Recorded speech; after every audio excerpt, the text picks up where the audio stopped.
Bonjour, je m'appelle Jean-Jacques Nantel. Il n'y a pas beaucoup de peuples sur Terre qui habitent un pays aussi naturellement riche que le Québec. Si c'était pas que de nos hivers sont beaucoup trop longs, le Québec serait un endroit idéal pour devenir riche et ça c'est pour plusieurs raisons. Pour commencer, le Québec est centré sur la vallée du Saint-Laurent qui est isolée du reste du monde par la chaîne des Appalaches au sud, par le Maine et par le golfe du Saint-Laurent à l'est et par les Laurentides au nord. Du côté ouest, le fait que le fleuve Saint-Laurent cesse d'être navigable au rapide de la Chine a beaucoup contribué à créer une sorte de vide humain entre la vallée du Saint-Laurent et le lac Ontario qui, en plus de ça, est situé 69 mètres plus haut. Si la ville artificielle d'Ottawa n'avait pas été construite par là, il est probable que la région serait restée à peu près vide d'hommes. Dans une plaine isolée, entourée de montagnes, comme la vallée du Saint-Laurent, les matières premières, qui sont lourdes et encombrantes, ont tendance à descendre des régions éloignées et à se diriger vers des villes de plaine comme Montréal, où elles sont transformées en produits finis plus légers, dont une partie remonte ensuite dans les montagnes, dans des camions plus ou moins vides. C'est comme ça que fonctionne un échange économique normal et équilibré. C'est-à-dire que les produits lourds et peu coûteux descendent les pentes, alors que les produits légers et coûteux les remontent. Si une économie finit toujours par ressembler à ça, c'est parce que dans un pays normal, les habitants répètent ces échanges-là plusieurs milliers de fois par jour pendant des siècles. On parle de beaucoup d'argent ici. Notons en passant que c'est parce que les êtres humains n'aiment pas traverser inutilement des montagnes ou des déserts qu'ils ont tendance à aller se concentrer dans des plaines fertiles où ils se mélangent au point de finalement former des peuples distincts.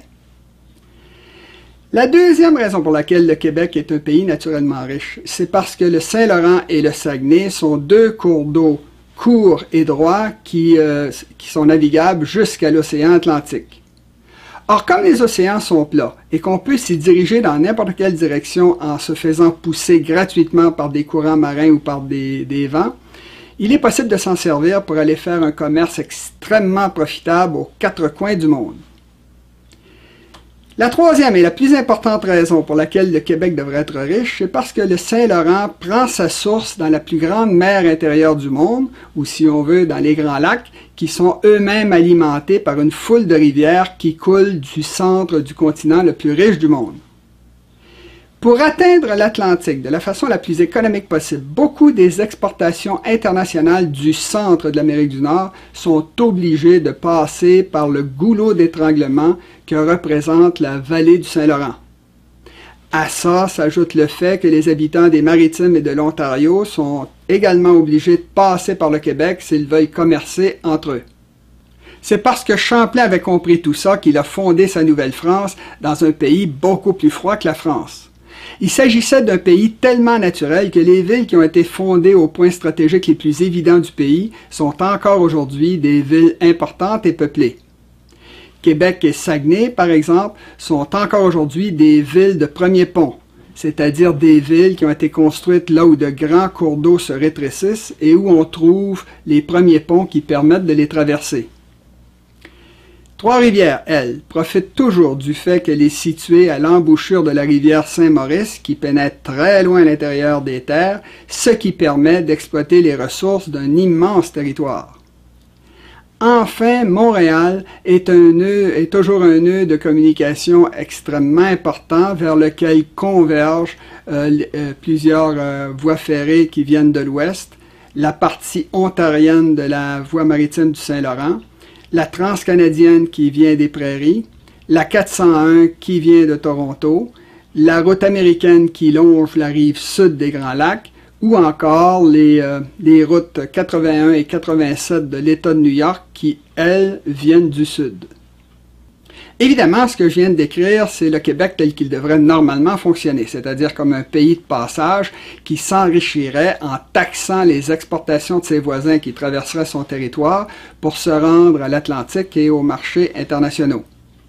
C'est la situation qu'on retrouve un peu partout sur la planète, et notamment dans le cas des villes américaines de la région des Grands Lacs qui s'appauvrissent à vue d'œil par rapport à de grandes villes portuaires de la côte Est comme New York ou Philadelphie.